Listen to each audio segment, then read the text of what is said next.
하나님 말씀 보셨습니다. 하나님 말씀은 고린도전서 3장 16절부터 17절까지 말씀 보셨습니다. 신약성경 제 성경으로는 266페이지입니다.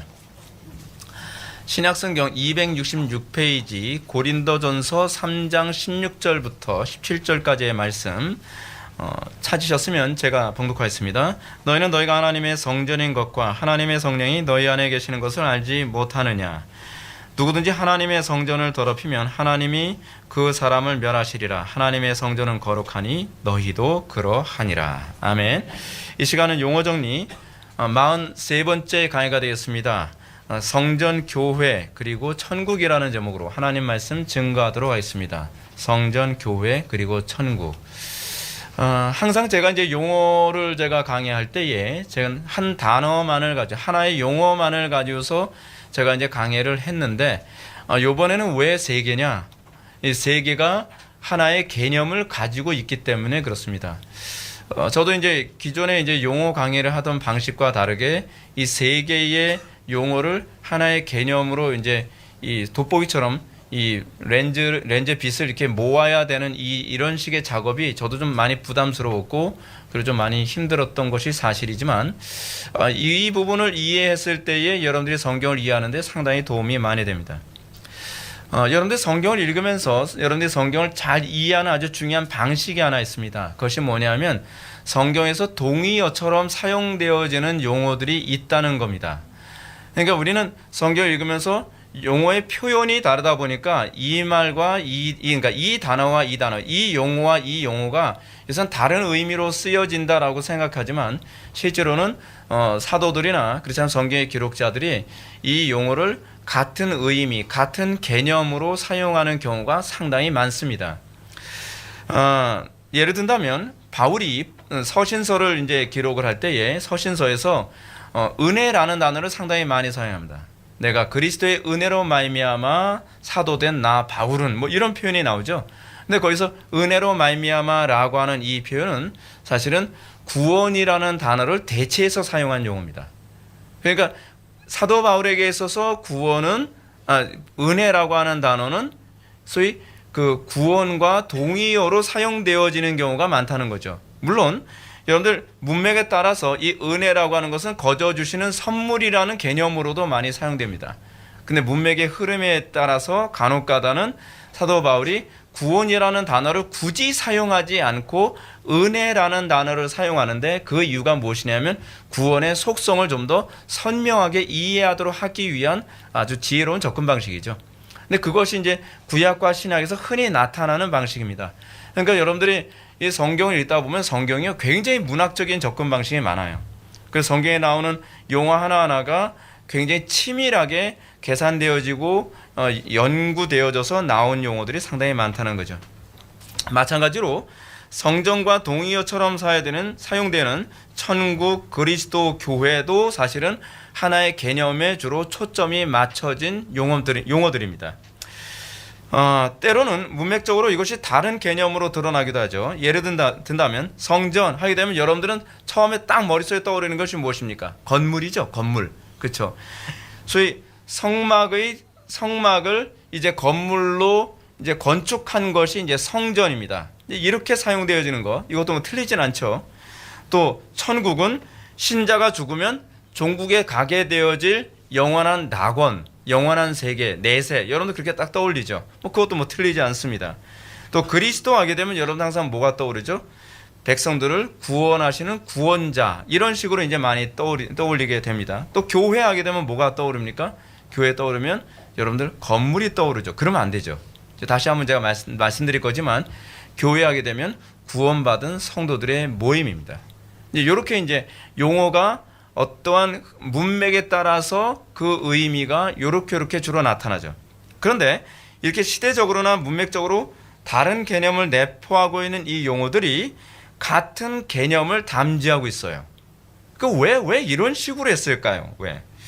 그래서 여러분, 그래서 성전, 천국, 교회 등이 사실 예수 그리스도를 사실은 지칭하고 예수 그리스도를 가르치고 있는 것이거든요. 그러니까 제가 여러분들 주의를 집중해 주셔야 되는 것이 무엇이냐면 힘들더라도 오늘 설교는 좀 집중해 주셔야 됩니다. 뭐 기존의 성도들도 오늘 설교가 약간 복잡하게 들릴 수가 있어요. 그래서 제가 일부러 말을 좀 더 천천히 하는 겁니다. 여러분들이 이해력을 돕기 위해서. 그런데 여러분들이 어렵다고 생각해서 안 들으면 누구 손해예요? 여러분들 손해예요. 그러니까 여러분들이 오늘 설교를 들으면서 어렵더라도 이해하려고 애를 쓰시게 되면 여러분들에게 도움이 될 거라고 생각합니다. 자, 그러면 왜 다시 하던 얘기로 돌아갑시다.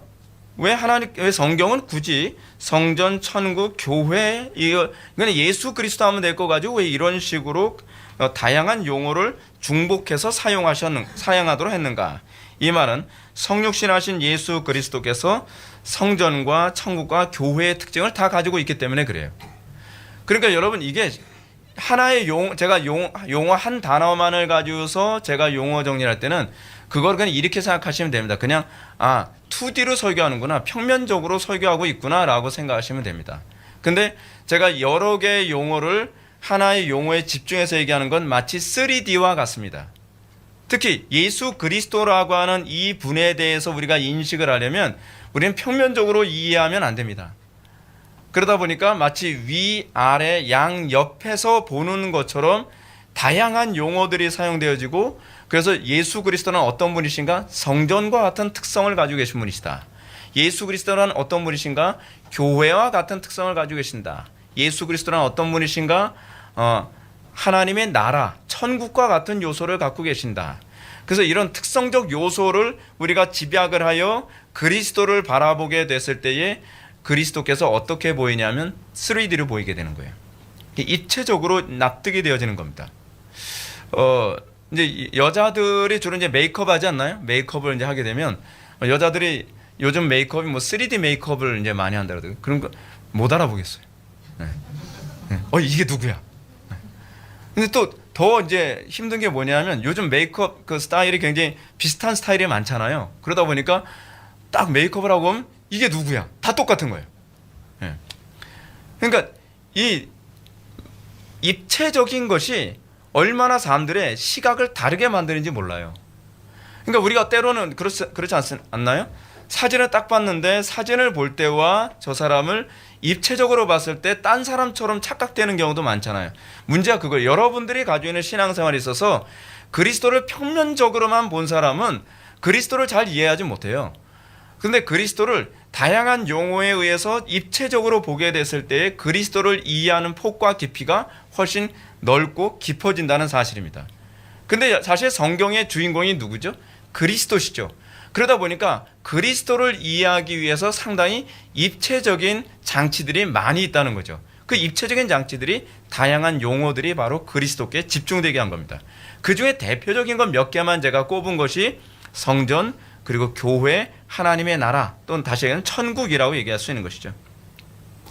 이런 차원에서 이제 먼저 그리스도를 성전으로 이해하는 관점부터 한번 접근해 들어갑시다. 성전이라고 하면 우리는 반사적으로 이방 종교에서 흔히 언급하는 신전, 템플을 우리가 떠올리게 되죠. 신전을 떠올리게 됩니다. 그냥 건물이 아니죠. 여러분 성전 또는 신전하게 되면 뭐가 떠오릅니까? 신이 거주하는 집이라는 개념으로 떠오르게 되죠. 그렇죠? 구약이나 신약에서도 성전이 하나님께서 거주하시는 집이라는 관점에서는 뭐 크게 차이가 없습니다. 여기서는 별로 구별됨이 없어요. 근데 이 정도만 알면 구별됨이 없어요. 이게 굉장히 평면적으로 성전을 이해하는 개념이에요. 자, 이제 성전에 대해서 우리는 이제 입체적으로 이해를 해서 우리가 성전에 대한 이해가 이방 종교에서 얘기하는 성전에 대한 이해와 어떻게 구별되어지는 이제 좀 접근에 들어가도록 하겠습니다. 굉장히 신비롭습니다. 성전이 하나님께서 우리는 이제 구약과 신약에서 성전을 어떻게 이해해야 되느냐? 여러분 다시 한번 얘기합니다. 구약에서는 성전이 뭐라고요? 그냥 신이 거주하는 처소 정도죠. 근데 구약과 신약에서 얘기하는 성전의 개념은 신이 우리와 같이 거주하는 처소예요. 이게 달라요. 그러니까 우리는 성전 하게 되면 항상 하나님만 계시고 우리는 못 들어갈 곳이라는 개념이잖아요. 근데 구약에서 특히 출애굽기 19장 이후에서 성전 건축과 관련된 얘기가 쭉 나오게 되는데 그 성전 건축이 뭐냐면 성도들이 하나님과 함께하는 신방과 같은 것이에요. 그러니까 결혼하게 되면 합방을 하잖아요. 이제 그 합방을 하는 처소가 바로 성전의 개념이에요. 그게 바로 이방 종교와 기독교에서 얘기하는 소위 성전이 완전히 구별되어지는 중요한 개념입니다. 하나님만 사시는 곳이 아니라 우리가 같이 사는 곳이죠. 구약에서 성전의 개념은 창세기 에덴 동산에서부터 시작됩니다. 에덴 동산은 단순한 낙원이 아닙니다. 그레고리 K.빌이 얘기하는 것처럼 에덴은 하나님이 거주하시는 공간, 다시 얘기하면 지성소고요. 그리고 영적이고 육적인 삶, 다시 얘기하면 이 육체적인 삶, 물이 상징하는 이 모든 근원의 장소입니다.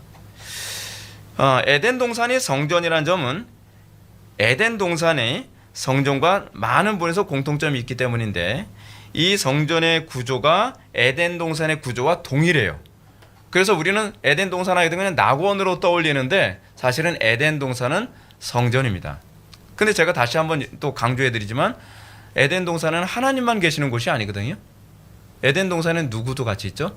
아담과 하와도 같이 있죠. 그게 성전의 개념이에요. 그게 구약과 신약 전체에서 계속적으로 얘기하는 성전의 개념이에요. 하나님과 우리가 같이 거주하는 집이에요. 그런 개념이 성경이 얘기하는 성전의 개념이죠. 자, 첫 번째로 한번 봅시다. 어떻게 그러면 성전의 구조와 에덴 동산의 구조가 같은가? 자, 이제 집중력이 필요합니다. 첫째로 에덴 동산에서 아담은 왕이요 제사장이요 선지자였습니다. 아담은 하나님의 형상으로 창조됐죠. 하나님의 형상으로 창조돼서 아담에게 요구한 게 뭐죠? 다스리고 정복하고 땅에 충만하라라고 하는 그 명령을 받습니다. 다스리는 거 누가 다스리죠? 왕이 다스리는 거죠. 근데 이 왕의 대리 통치자라고 하는 이 표현을 구약에서는 이제 고대 사회 안에서 뭐라고 표현하냐면 신의 형상이라는 표현을 사용했어요. 이건 일종의 수거 같은 개념이거든요. 근데 하나님께서 아담을 신의 형상, 하나님의 형상으로 했다는 건 뭐예요? 넌 분봉왕으로 창조됐다는 얘기예요. 하나님의 대리 통치자로. 그래서 아담이 가지고 있는 속성이 뭐예요? 왕의 속성을 가지고 있어요. 근데 아담이 또 어떤 속성을 가지고 있나요? 아담은 또 에덴을 경작하도록 명령을 받았죠. 어디서 나오죠? 창세기 2장에서 나오죠. 근데 경작한다 또는 경작하고 지키게 하도록 이제 요구를 받았는데 경작하고 지키라고 하는 것이 이게 제사장에게 주어진 명령이거든요. 그러니까 이 경작하고 지키다를 히브리어로 뭐라고 한다고요? 아바드와 샤마르라고 하는 히브리어를 사용하는데 우리 교회 성도들은 이제 다 알죠. 근데 아바드와 샤마르라고 하는 것은 이 제사장 용어예요. 그러니까 제사장이 성전에서 일하는 직무 수행의 언어가 뭐냐면 아바드와 샤마르예요. 그거를 이제 제사장들이 이 말을 사용할 때는 구약에서 뭐라고 사용하느냐? 예배와 성전이 거룩하게 유지되게 한다는 개념으로 사용되어지는 표현입니다. 대표적인 성경 구절이 이제 민수기 3장 7절부터 8절에 그 부분이 나오는데 제가 그냥 간단하게 읽어드리겠습니다. 그들이 회막 앞에서 아론의 직무와 온 회중의 직무를 위하여 회막에서 시무하되, 이 시무하되라고 하는 말이 아바드예요. 예배의 개념이죠. 곧 회막의 모든 기구를 맡아 지키며 이스라엘 자손의 직무를 위하여 성막을 시무할지니, 여기서 지키며라고 하는 기구를 맡아 지키며라고 할 때 이 부분이 샤마르입니다. 그러니까 이게 제사장 용어라는 거죠. 그러니까 아담이 뭐로 창조된 거예요? 무엇을 하도록요? 제사장 역할을 하라고 창조된 거예요. 그럼 여러분 제사장이 주로 자기 역할을 어디서 하죠? 성전에서 하죠. 성전. 그러니까 에덴 동산이 성전이라는 것이 분명하죠. 뿐만 아니라 아담은 하나님의 말씀을 직접 듣고 모든 피조물에게 명령을 시행하는 사람이라는 점에서 선지자죠. 그러니까 에덴 동산은 완벽한 성전이었던 거예요. 완벽한 성전. 두 번째로요. 에덴 동산은요. 그 성소였습니다. 아담이 제사장이었다는 점을 염두에 둘 때 제사장인 아담의 활동 공간이 에덴이었고 그렇기 때문에 에덴이 성전이라고 하는 부분은 분명하죠. 그런데 이 에덴이 그냥 성전이 아니었습니다. 그것은 성소였습니다. 성소는 하나님께서 임재하시는 장소거든요. 그래서 에덴 동산에 하나님의 임재가 있어요. 근데 이 에덴에 하나님께서 임재하신다는 건 뭐로 표현했냐면 여호와께서 거니시더라라는 말을 주로 이제 사용합니다. 거니시더라라고 하는 이 말이 사실은 레위기나 신명기에서 성전에 하나님께서 임재하셨다라는 말을 이 동사를 그대로 사용해요. 제가 히브리어 굳이 언급하지 않을게요. 이 동사를 그대로 사용해서 하나님께서 성전에 임하셨다라고 하는 말을 여기 거니셨다라는 단어를 의도적으로 사용을 해요. 왜요? 에덴 동산을 다시 만들어낸 게 성전이기 때문에 그래요. 그러니까 원형이 뭐예요? 에덴 동산이고, 그리고 나서 성전을 에덴 동산의 일종의 이미지를 가지고 만들어낸 거예요. 그래서 놀라운 게 뭐냐면 그 성전에 딱 들어가면 성전에 뭐가 있냐면요, 그룹들이 있어요. 두 그룹이 뭘 떠올리게 만드는 거죠? 에덴 동산에 들어가지 못하도록 막는 그 두 그룹 있잖아요. 천사, 날개 달린 천사, 그죠? 그래서 그 두 그룹이 그 무늬가 있는 그 부분이 어디냐면 성소와 지성소의 사이에 거기에 커튼이 있죠. 그걸 뭐라 그러니까 그 휘장이라 그러죠. 휘장에 그게 있어요. 그러니까 지성소는 바로 에덴 동산을 의미하는 것이고, 그 성소는 에덴 동산에 들어가는 입구를 얘기하는 거죠. 그리고 거기에 보게 되면은 에덴 동산과 관련되어진 수많은 무늬들이 같이 장식이 되어 있습니다. 그 대표적인 것 중에 하나가 뭐냐면 등대죠. 등대. 그러니까 일곱 촛대라고 얘기하잖아요. 촛대가 아니라 등대입니다. 근데 그 등대는 뭐로 의미하냐면 선악을 알게 하는 나무의 실과를 떠올리게 하도록 만든 거예요. 세 번째로 동산의 입구를 보게 되면 동산의 입구는 항상 동쪽으로 이렇게 합니다. 그러니까 성막을 이제 딱 만들 때는요, 항상 그 제사장들이나 그렇지 않은 레위인들이 뭐부터 찾아요? 동쪽이 어디야? 해 뜨는 쪽이 어디야? 라고 해서 해 뜨는 쪽을 기준으로 해서 거기다 입구를 만들고, 항상 성전의 입구는 동쪽으로 하도록 만들었어요. 근데 에덴 동산의 입구가 어디라 했죠? 동쪽이죠. 그래서 동쪽의 입구에 그룹들이 지키고 있다고 얘기하지 않나요? 왜냐하면 에덴 동산을 떠올리게 하기 위해서 그런 겁니다. 놀라운 사실은 성전 혹은 성막이 하나님께서 창조하신 우주를 요약해 놨다는 점입니다. 여러분, 이건 좀 납득이 잘 안 되죠. 아니, 그럼 왜 우주를 요약해 놨는가? 다시 말해서 성막은 온 우주가 하나님께서 거하시는 곳이라는 것을 우리들에게 얘기해 줘요. 그러니까 왜 그러냐면 하나님께서 거하시는 곳이 성전이거든요. 근데 하나님께서 거하시는 곳에 하나님 홀로 거하시는 것이 아니라 누가 같이 거해요? 우리하고 같이 거하죠. 하나님이 거하시기 때문에 성전이에요. 근데 하나님이 온 우주에 무소부지하시잖아요. 안 계신 곳이 없잖아요. 그렇기 때문에 온 우주가 성전이라는 개념의 이해를 돕기 위해서 성막에는 온 우주적 요소가 다 있어요. 하늘의 해와 달과 별을 상징하는 그런 것도 있고요. 그리고 여러 가지 하여간 우주적 요소를 다 가지고 있어요. 그래서 요세푸스는 이렇게 얘기합니다. 성막의 삼중 구조는 땅과 바다를 의미하는데, 땅은 뭐예요? 바깥들은 땅을 의미하는 거고요. 그리고 안뜰은 바다를 의미해요. 왜냐하면 이 둘은 누구나 가까이 갈 수 있기 때문입니다. 하지만 세 번째 부분, 지성소는 하나님께만 적용한다, 이렇게 얘기를 해요.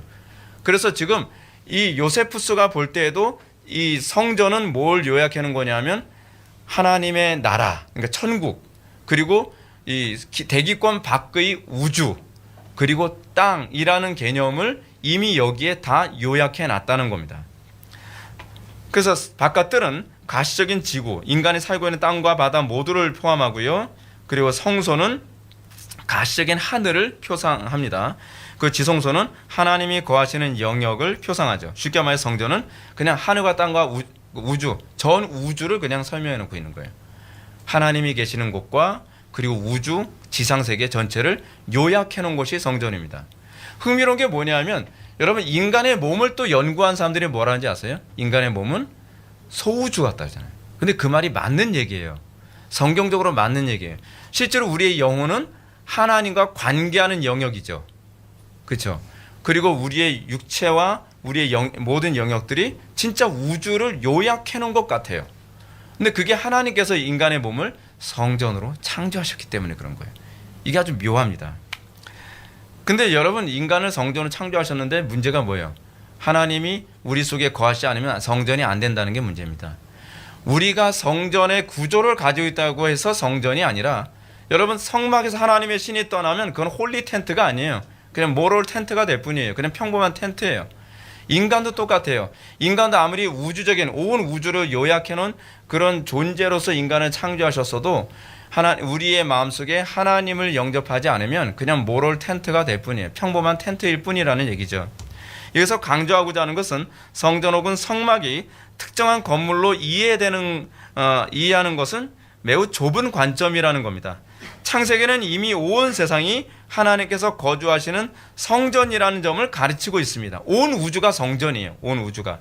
그런데 문제가 뭐예요? 사람이 타락하여 온 세상이 하나님께서 더 이상 거주할 수 없는 세상이 돼버린 거예요. 이 세상이요. 그래서 하나님은 아브라함을 선택하셔서 믿음의 조상을 삼으시고 그를 통해서 태어난 민족을 통해서 이끌어내서 거룩한 나라를 이루고자 하는 것이죠. 여러분, 하나님이 우리와 함께 하시려면 어떻게 돼요? 거룩해야 돼요. 근데 죄가 있으면 하나님이 우리와 함께 하실 수 없죠. 여러분, 구약과 신약의 중요한 하나의 그 가장 핵심적인 용어가 하나 있죠. 임마누엘이에요. 하나님이 우리와 함께 하심. 하나님께서 우리와 함께 하도록 하기 위해서 이 성경이 기록되었고요. 그리고 우리가 이 성경을 통해서 하나님과 우리와 함께 하심으로 우리는 성전으로서 비로소 완성되어지는 겁니다. 그러니까 하나님과 함께 하지 않는다고 한다면 피조물은 존재 가치가 없는 거예요. 그렇게 이해되어져야만 합니다. 그래서 하나님께서 우리와 함께 할 수 있는 세상을 만들기 위해서 아브라함을 선택하시고 그리고 민족들을 이스라엘 백성들을 출애굽을 시켜서 그들을 통해 가나안 땅을 정복하게 하는 이런 역사적 드라마를 연출하신 거죠. 이스라엘 통해서 거룩한 나라를 이루고자 하신 첫 번째 일은 율법을 주시고 성막을 건축하게 하신 겁니다. 근데 성막은 하나님께서 그의 백성들과 함께 거하기 위한 목적으로 만든 거예요.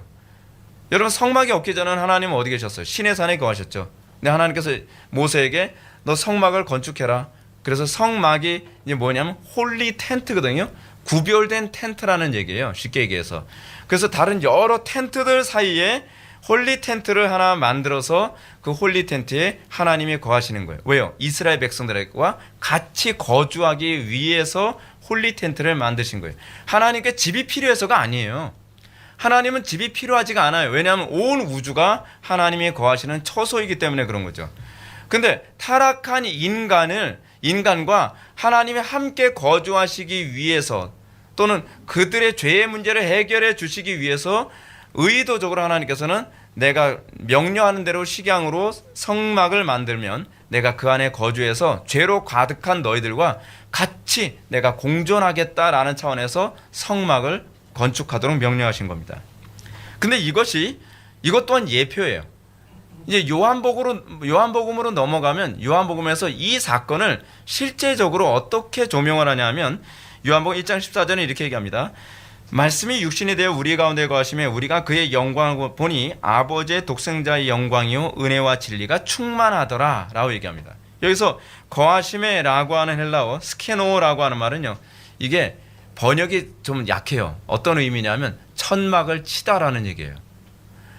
이게 굉장히 흥미로운 표현을 사용하고 있는 거예요. 말씀이 육신이 되어 우리 가운데 천막을 치고 거하심에, 이런 표현입니다. 천막을 치매라는 것이죠. 이건 뭘 얘기하는 거죠?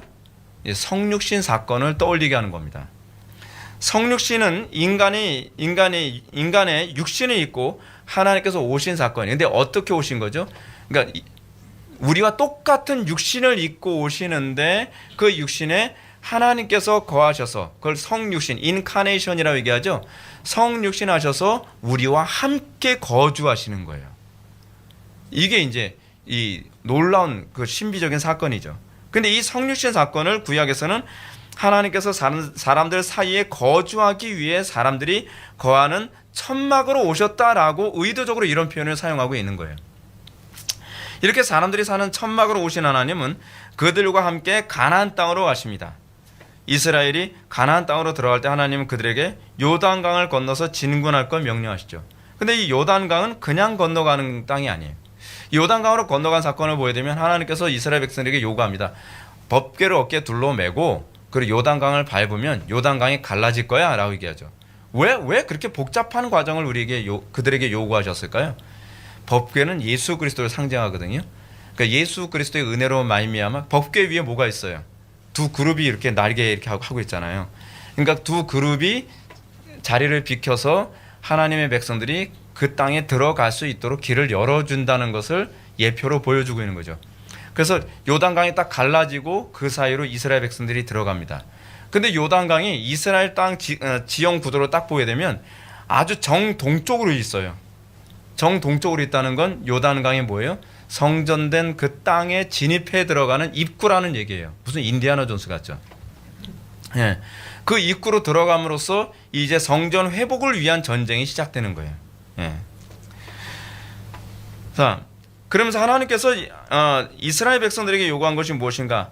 너희들이 가나안 땅에 들어가는데 그 가나안 땅은 마치 에덴 동산과 같은 거야라고 얘기하는 거죠. 그리고 그 땅에 들어가서 그 땅이 가나안 땅인데 문제는 뭐예요? 타락한 땅이죠. 그렇다면 그 타락한 땅을 이제 어떻게 해야 돼요? 거룩하게 해야 되는 거죠. 그래서 이스라엘 백성들이 가나안 땅으로 들어가서 그 땅을 거룩하게 만들고 그 땅을 사실은 뭐로 만들길 원하시는 거예요? 제2의 에덴으로 만들길 원하시는 것입니다. 그게 이제 하나님께서 이스라엘 백성들에게 요구한 거예요. 자, 약속의 땅은 그래서 문제가 뭐예요? 낙원이 아닌데 그 죄악에 관영한 땅인데 그 땅을 성전이 되도록 또 에덴이 되도록 하기 위해서 하나님께서는 이스라엘 백성들에게 미션을 주신 거죠. 그래서 그 땅을 에덴으로 만들어라. 근데 여러분 그게 우리에게 부여된 거예요. 여러분 이 땅이 우리를 도대체 왜 구원하셨어요? 여러분 이 땅이 죄악에 관영하기 때문에 그래요. 여러분 요한계시록에 보게 되면 궁극적으로 새하늘과 새 땅, 그러니까 영원한 천국으로 화하여질 땅이 이 세상이라고 성경은 가르치고 있거든요. 근데 성경을 그렇게 가르치는데 우리에게 요구하는 게 뭐예요? 이 땅을 너희들이 에덴으로 만들어라 라고 요구하는 거예요. 그러니까 구약의 이스라엘 백성들에게 요구했던 그 부분은 일종의 예표고요. 실질적으로 교회에게 요구되는 것은 이 세상을 에덴으로 다시 만들려고 하는 겁니다. 이것이 이제 경작이죠. 이것이 예배인 거예요. 그러니까 제가 여러분한테 얘기하는 거예요. 예배에 관심 없는 사람은 하나님 나라에 아무런 도움이 안 돼요. 왜냐하면 예배가 바로 경작행위고 예배야말로 죄악으로 관영한 이 땅을 천국으로 만들기 위해서 우리에게 주시는 방식이거든요. 자, 이런 상황 속에서 그 이스라엘 백성들이 가나안 땅에 들어가서 그것을 에덴으로 만들어야 되는데 제2의 에덴 동산으로 만들어야 되는데 그렇게 안 됐죠. 오히려 뭐예요?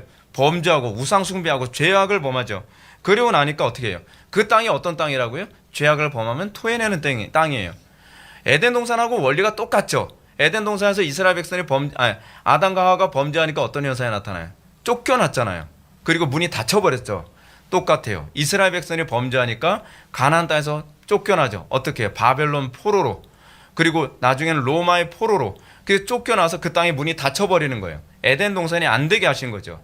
그리고 난 다음에 하나님께서 이제 진정한 회복을 위해서 누구를 준비하시느냐? 마지막 아담이신 예수님을 준비하시는 거예요. 그러므로 예수님은 이 땅에 위용을 자랑했던 성전을 바라보면서 뭐라고 얘기합니까? 이 성전을 헐라 내가 사흘 동안에 다시 일으키리라. 굉장히 신비한 작업이 이제 시작되는 겁니다.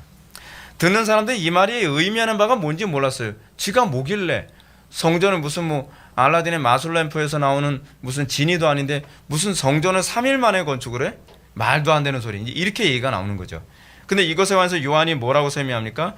이 성전은 46년 동안에 지어놓고는 3일 동안 어떻게 일으키겠느냐 하니까 요한이 이렇게 설명하죠. 예수는 성전된 자기 육체를 가리켜 말씀하신 것이라.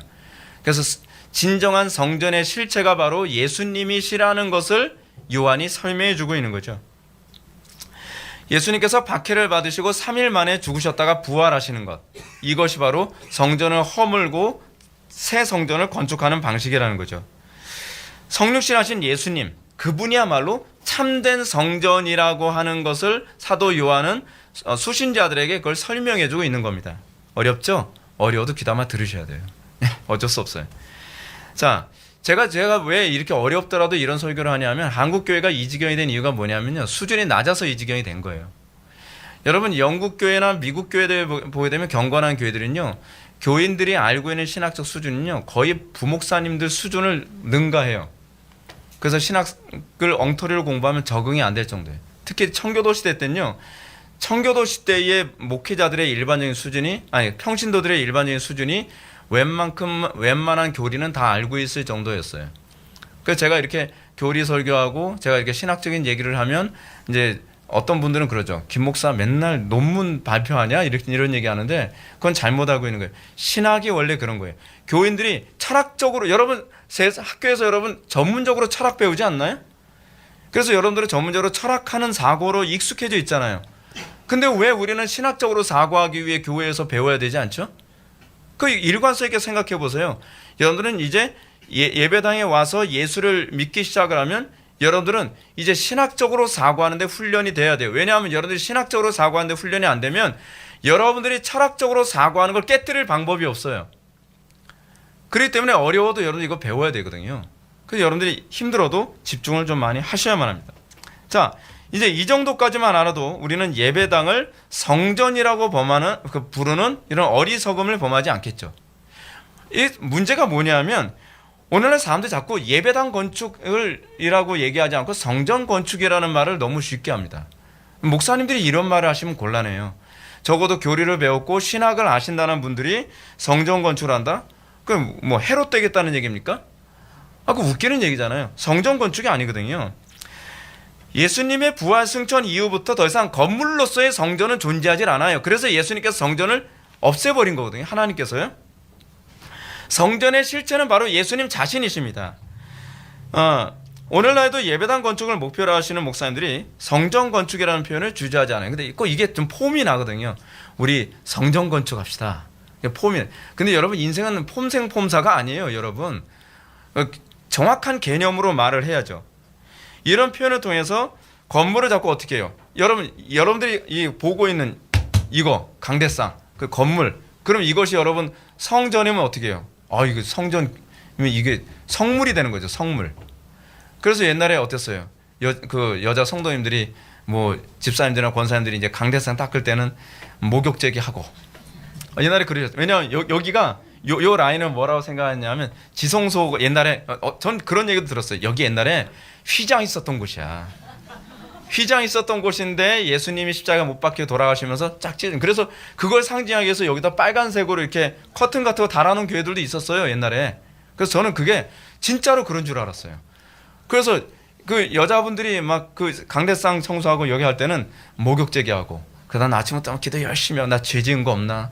잘못 올라가면 죽는다 그랬는데 뭐 별 상상 다 해가면서 그래서 막 기도하고 그런 식으로 나서 막 두렵고 떨리는 마음으로 여기 강대상 막 올라오고 그랬었거든요. 이거 성전이라고 얘기하니까 그런 거예요. 이게 성물이라고 생각을 하고요. 그러니까 교회당에 있는 그 화장실도 성물이라고 생각하니까 굉장히 깨끗이 사용하잖아요.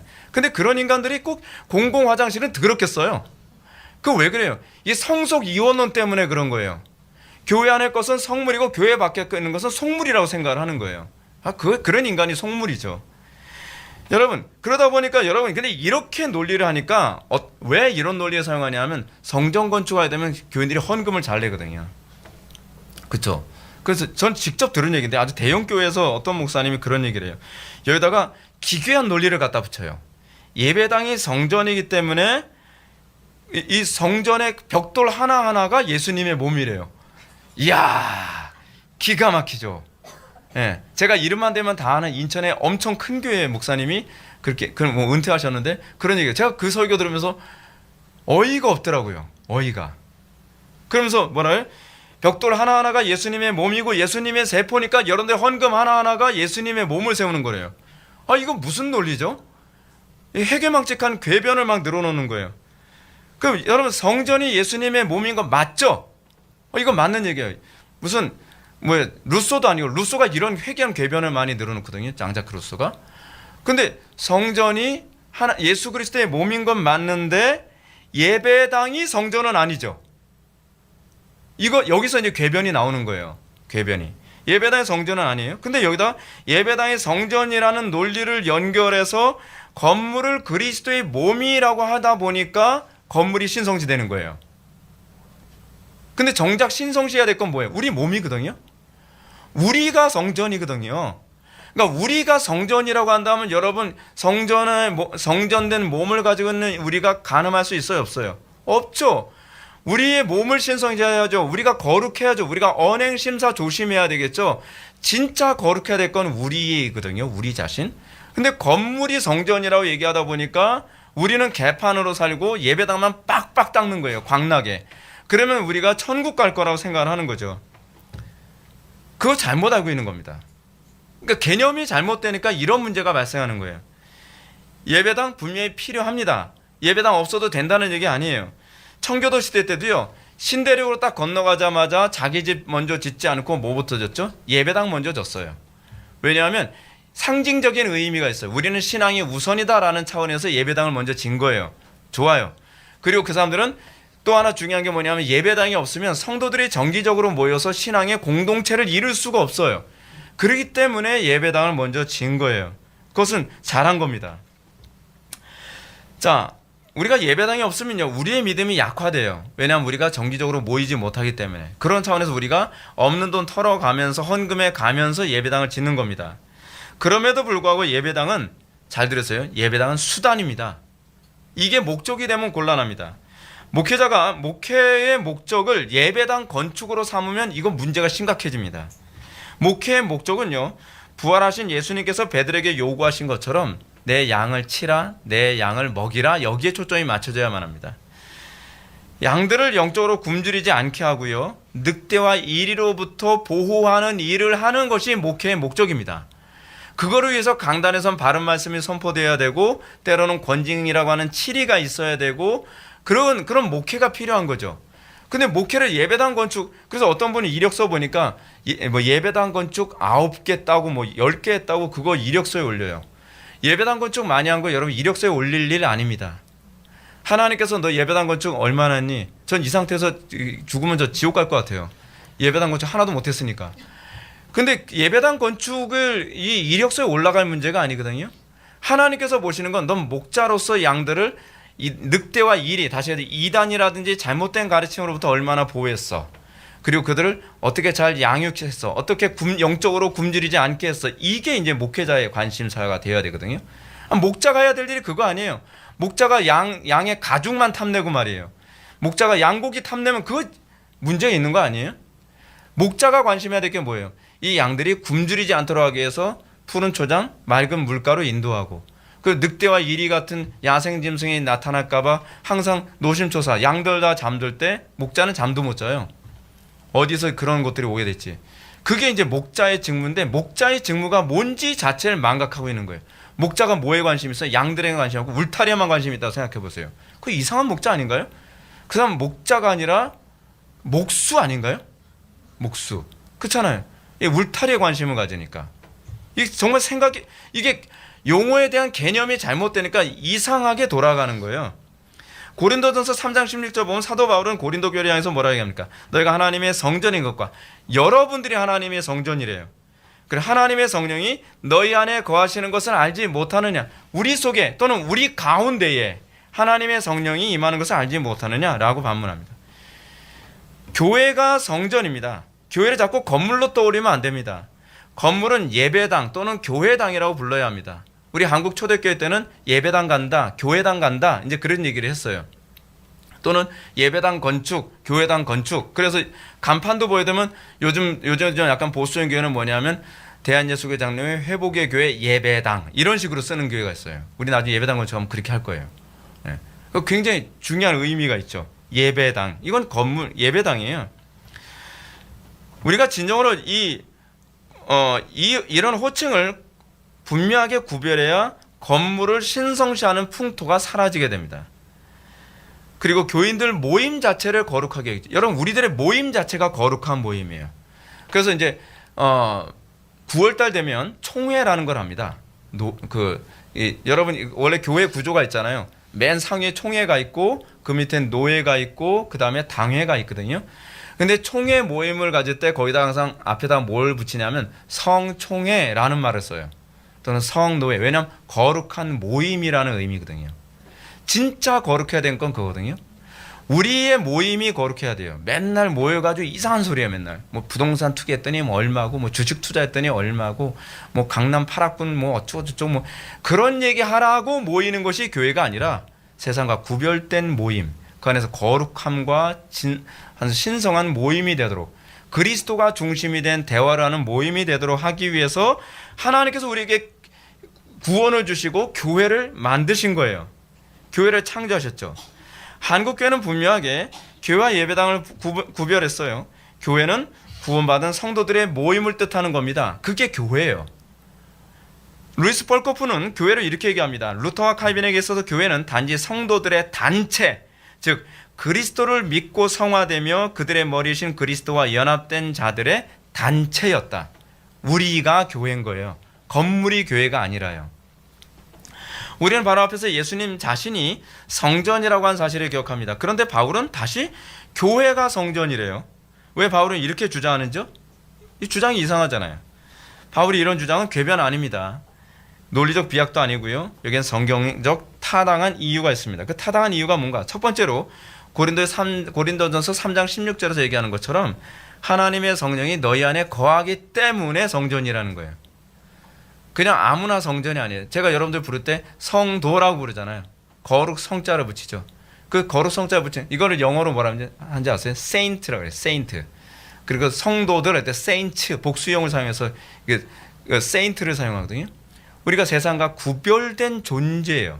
건물이 구별된 것이 아니라 우리가 구별된 성도예요. 그래서 saint라는 말을 어떤 성인이라는 말을 saint라고 하거든요. 그러니까 로마 가톨릭에서는 특별히 도덕적 행위가 뛰어난 종교적 행위가 뛰어난 사람을 어떤 세인트라고 얘기하는데 실제로 성경은 누구를 세인트라고 얘기하냐면 여러분 빌립보서 1장에 보면 그 얘기가 나와요. 하나님의 거룩한 성도라고 하는데 그 거룩한 성도가 그 세인트가 바로 우리예요. 진짜로. 그래서 우리 모두가 사실은 세인트로 살아가야 돼요. 세인트로요. 자, 그래서 성전은 하나님의 임재하는 장소이기 때문에 성도예요. 그러니까 우리가 거룩해서 성도가 아니라 세인트가 아니라 거룩하신 분이 우리 안에 거하시기 때문에 그 덕에 우리가 거룩한 사람이라고 하는 성도라는 말이 가능해지는 거예요. 여러분 우주가 성전인 이유가 뭐죠? 우주가 거룩하기 때문이 아닙니다. 그렇죠? 그 우주에 하나님이 임재해 계신다고 믿기 때문에 그래요. 온 우주에 하나님이 임재하시기 때문에 우리는 우주가 성전이라고 보는 거죠. 구약에서도 성전이 성전인 이유가 어디 있죠? 그 성전에 하나님이 임재하시기 때문에 성전이 되는 거예요. 하나님이 임재하시지 않으면요, 그냥 모럴 텐트예요. 그냥 평범한 텐트일 뿐이에요. 근데 그 평범한 수많은 텐트 중에 하나님께서 특정한 하나의 텐트에 임하셨기 때문에 그거를 홀리 텐트라고 그렇게 불러주는 겁니다. 하나님의 임재가 없다면 성막도 성전도 아니죠. 마찬가지로 교회란 다른 사람들과 마찬가지로 하나님의 성령이 임한 사람들을 얘기해요. 그래서 제가 궁극적으로 목회의 목적이 뭐냐면 여러분들이 예수를 믿는 사람들의 모임이 되게 하는 것이지 사람들 끌어모아서 사람 숫자 바글바글 모이는 그런 어떤 시장바닥 같은 교회를 만들고 싶지 않은 이유가 바로 거기에 있어요. 아니 그리스도를 영접하지 않은 사람들이 모여봐야 그게 무슨 성전이에요. 시장바닥이지. 그러니까 오늘 교회 어떻습니까? 그리스도에게 관심 없는 사람들이 바글바글 모이니까 교회 안에서 엉뚱한 짓 하고 있잖아요. 이게 문제인 거죠. 이게 문제인 거예요. 교회, 다시 말해서 구원받은 성도는 하나님의 성령이 거하시기 존재이기 때문에 성전이 된 겁니다. 자, 제가 이렇게 표현할게요. 보석상자가 있습니다. 근데 그 보석상자가 보석상자라고 평가를 받는 건 그 상자가 아름답기 때문이 아닙니다. 그 안에 보석이 담겨 있기 때문에 보석상자라고 얘기하는 거죠.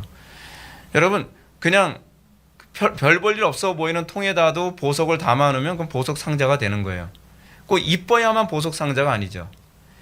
똑같습니다. 우리가 거룩한 성도가 되는 것, 우리가 성전이라고 불리는 이유가 뭐냐면 거룩하신 분이 우리 속에 있기 때문에 그래요. 여러분들이 도덕적이거나 여러분들이 좀 신적인 어떤 신비한 삶을 살기 때문에 여러분들이 성전이 아니에요. 거룩하신 그리스도께서 우리 안에 거하시고 우리가 그분과 연합하기 때문에 그런 거죠.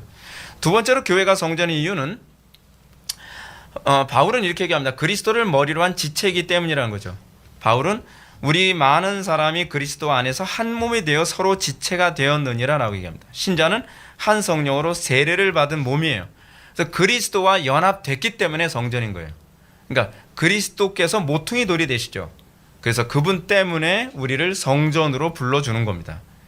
성령님은 교회를 그 성전된 그리스도와 한 몸으로 연합시켰기 때문에 우리가 성전이라 불리죠.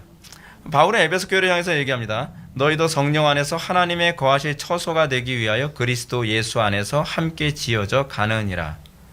성령 안에서 하나님이 거하실 처소가 되는 것. 여러분, 우리 교회가 궁극적으로 목표로 해야 되는 게 뭐예요? 하나님이 거하실 만한 처소가 되는 거예요. 여러분들 각자도 어떤 존재가 돼야 돼요? 하나님께서 거하실 만한 처소가 되는 거죠. 하나님께서 거하실 만한 처소가 어떻게 돼요? 거룩해야 거해야 돼요. 죄가 있으면 거하시지 않으시죠. 그래서 여러분들이 날마다 관심을 가져야 되는 건 성결함에 관심을 갖는 거죠. 무엇보다 요한계시록에서 새 예루살렘 성전이 구원받은 성도들의 모임, 즉 교회가 성전임을 잘 가르쳐줍니다. 요한계시록 21장을 보면 성전에 대한 특징이 있죠. 성전이 건물이 아니래요. 요한계시록을 보게 되면 12문 12기초석이 있는데 12문엔 12지파의 이름이 있고요. 12기초석에는 12사도의 이름이 나열되어 있어요. 오늘 굉장히 복잡하죠. 어쩔 수 없어요. 너무 중요한 얘기다 보니까.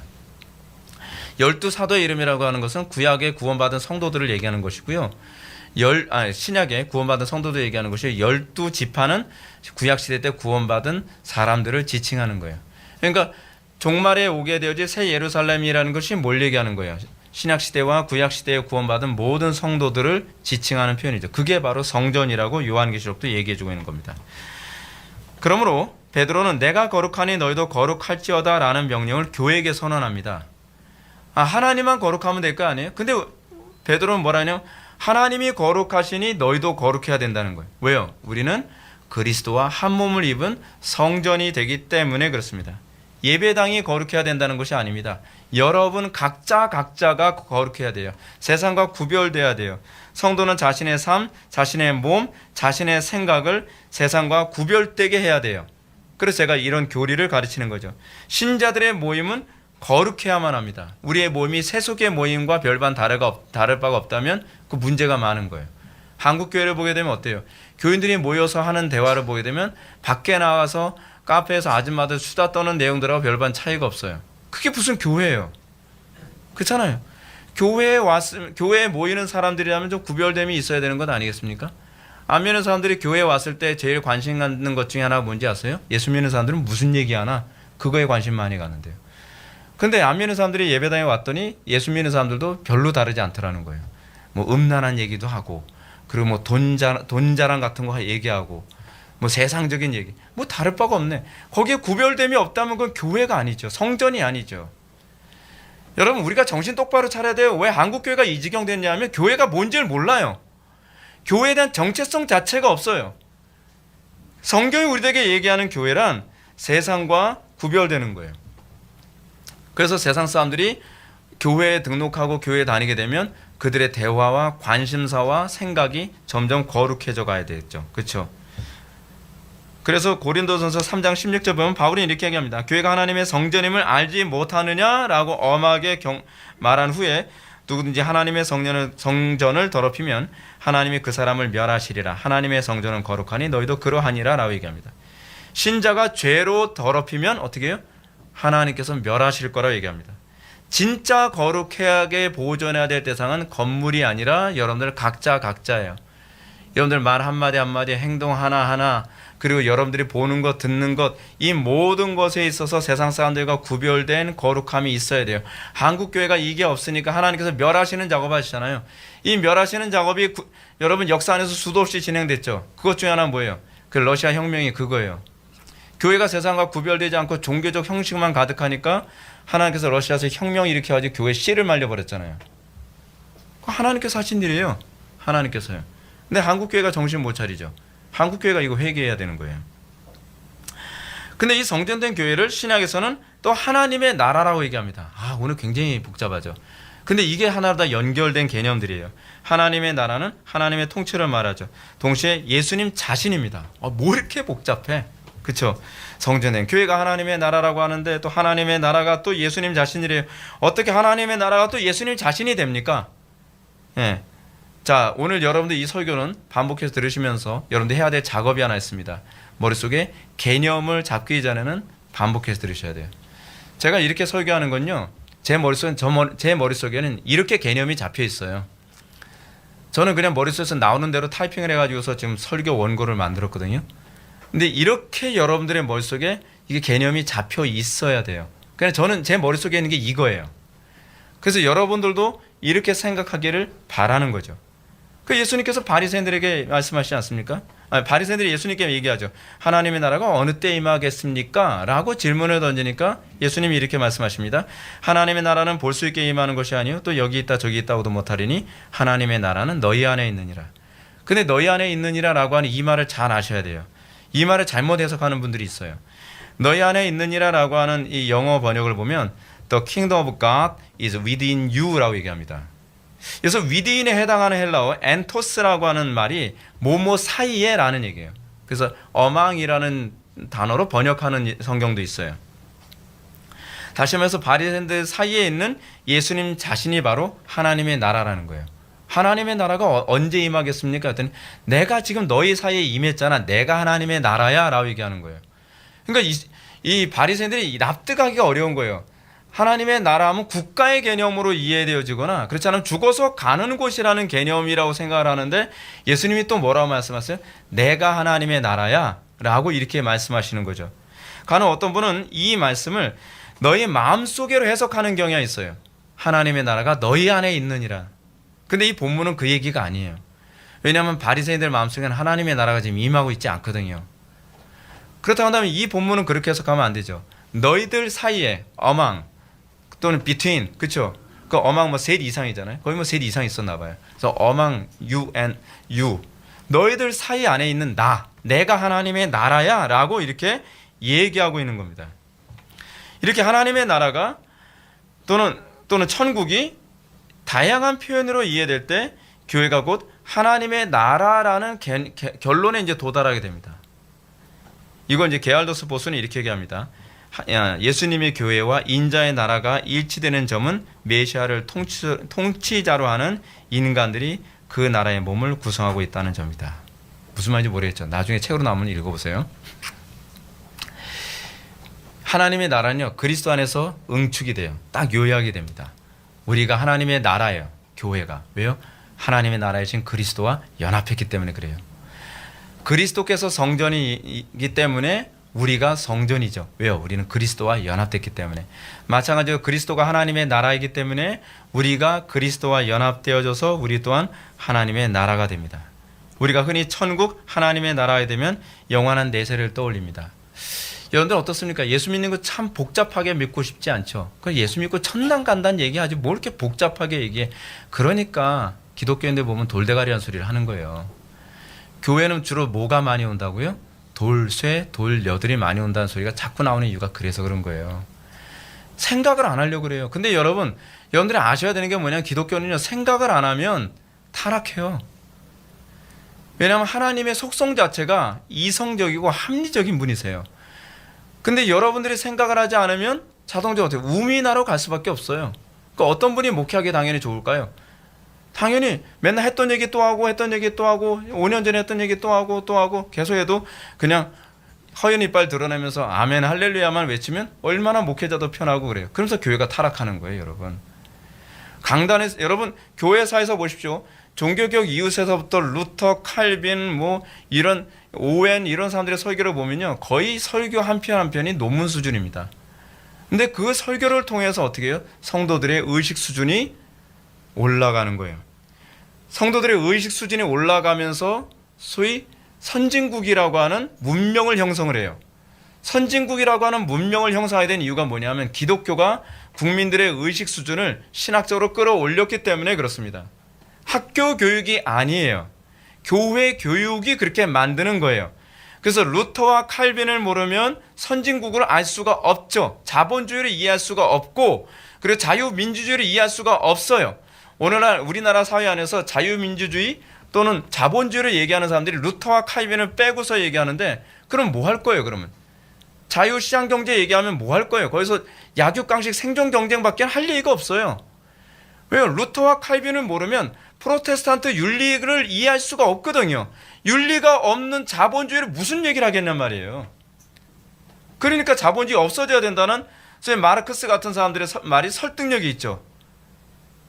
여러분, 기독교가 그 정도로 굉장히 수준이 높습니다.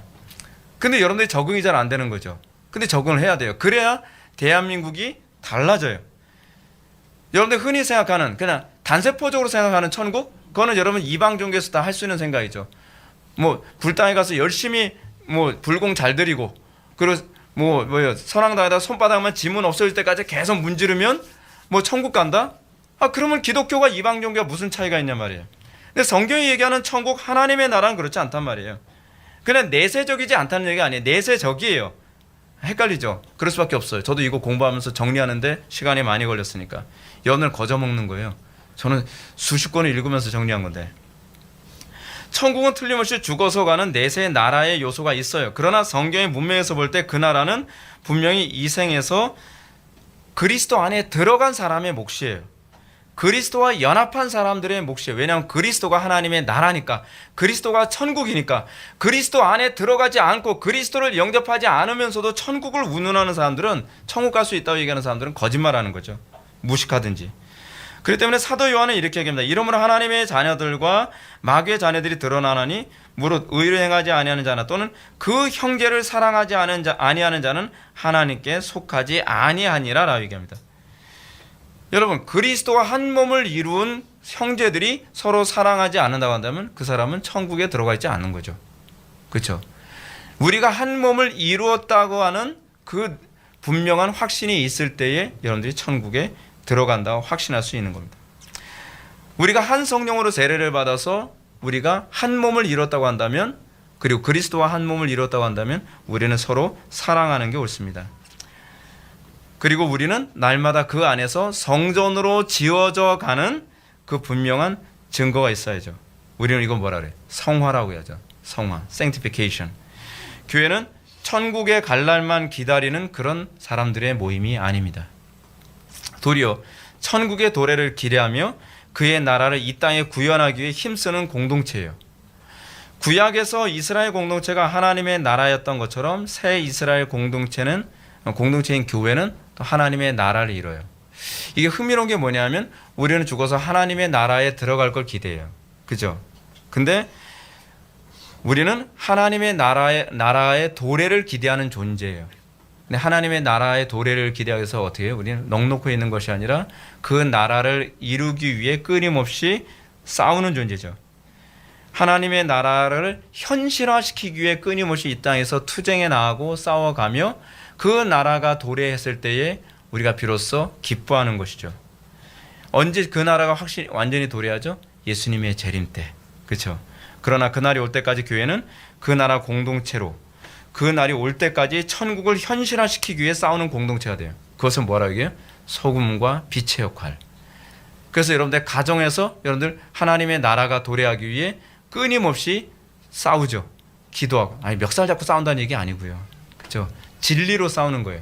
성령의 은혜로 싸우는 거죠. 그래서 여러분들 가정과 캠퍼스와 직장과 이 나라에 하나님의 나라가 도래하도록 하기 위해, 천국이 도래하기 위해 우리는 싸우는 거죠. 저는 교회에서 싸우죠. 여러분들과 맨날 싸우죠. 맨날 싸우잖아요, 제가. 그렇게 해서 어떻게 해요? 이 교회 공동체 안에서 하나님의 나라를 여러분들이 맛봐야 돼요. 그래서 진짜 하나님의 나라는 이런 것이구나, 성령 안에서 의와 평강과 희락을 이루는 그 나라가 이런 것이구나라는 것을 근데 알게 될 때에 이제 여러분들의 세상에 나와서 그 실현을 위해 십자가를 지고 자기를 부인하며 거룩한 전쟁에 헌신하게 되는 것입니다. 마지막으로 이 얘기만 하고서 제가 설교를 마치겠습니다. 이데올로기가 요즘 우리나라 안에서 굉장히 많이 일어나고 있죠. 근데 여러분, 이데올로기가 뭐냐면 유토피아에 대한 인식의 차이예요. 이제 더 어려운 얘기 나왔습니다. 어쩔 수 없어요. 이 얘기는 하고 갈 거예요. 제가 작정을 했어요.